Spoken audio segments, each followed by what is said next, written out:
Hi folks, just a quick compass video to give you a sense of where we're at and to encourage you and exhort you to be in action over the next 3 or 4 days.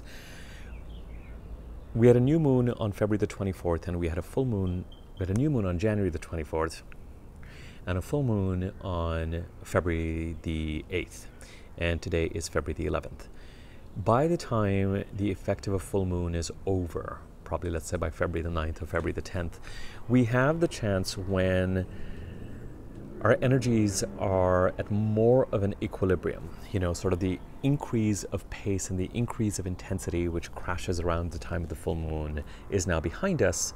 Things that needed to be revealed have been revealed. Actions that needed to be taken, if they required you to be somewhat assertive or proactive, as I explained in the full moon video, have now occurred.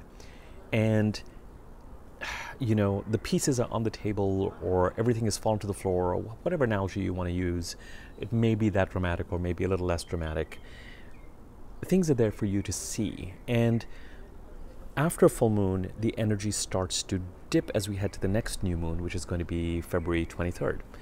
And the week before a new moon, as I've said several times in these videos, our energy tends to lag. So the week right after a full moon and before that final week, because it's 14 days from a full moon to a new moon, is in many respects the ideal time to execute and start wrapping up, because you still have a certain amount of energy and momentum coming off of the full moon, but you no longer have its sort of crashing and mounting intensity. You no longer have the sense of there being so much to do that you can't get your arms around it.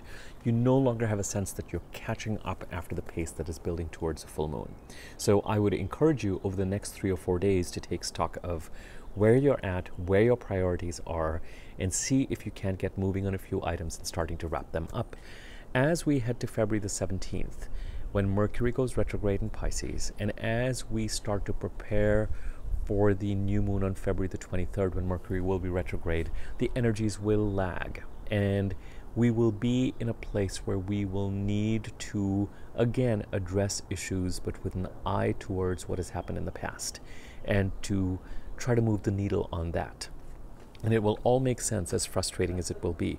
We can already, I believe, start to feel the Mercury retrograde energy, and as we get to the 17th, certainly as we get to, by the time we get to the 13th, 14th, especially 15th, 16th, all bets are off. 15th, 16th, 17th, 18th, 19th, traveling around those dates and communication, if right now things are showing up, they're showing up as things that could go dangerously wrong. And I mean in mundane ways often.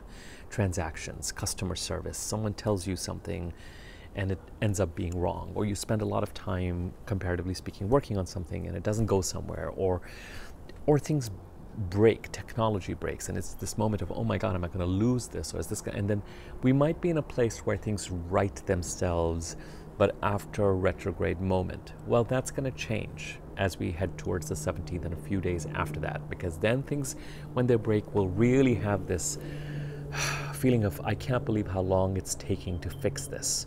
When around the days when Mercury goes retrograde and then direct, relatively small things that should right themselves, or things that should go smoothly, become bigger deals.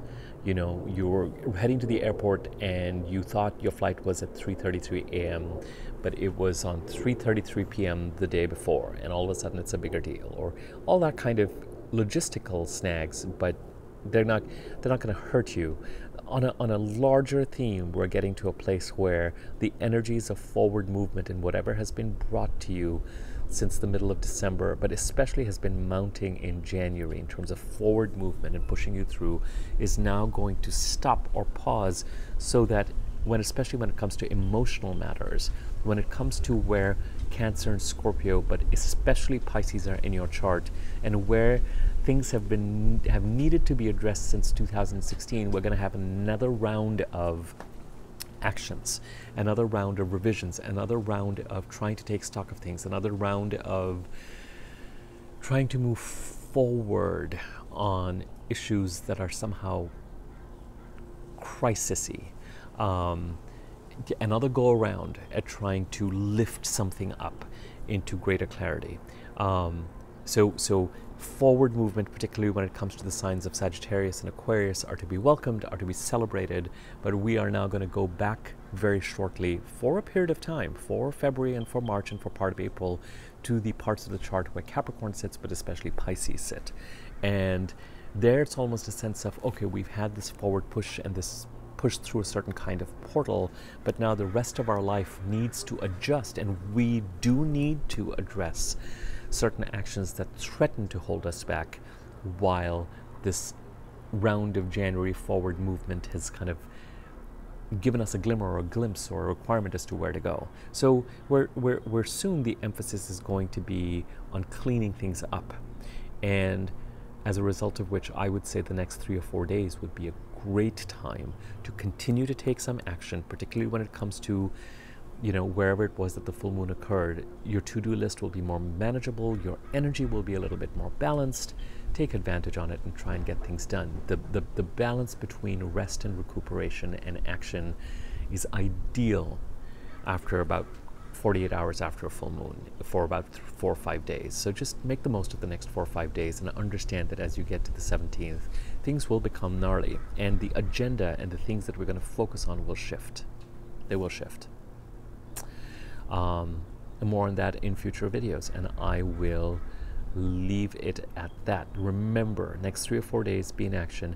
As you head to the 17th, and then the week after, and especially when you get to the 20th, 21st, 22nd, especially 21st, 22nd, you're not going to have much energy. It's going to be pretty flat. You're going to feel depleted. So now's the time. Execute. All right. If you found this video useful, feel free to share it, like it, comment on it. If you're so inclined, subscribe to my YouTube channel. Click on the bell icon next to the subscribe button to be notified when I do new videos. And my contact information is in the description area below, so you can contact me if you want to inquire about rates, or you want me to make an easy to read version of your chart or something along those lines. All right, over and out.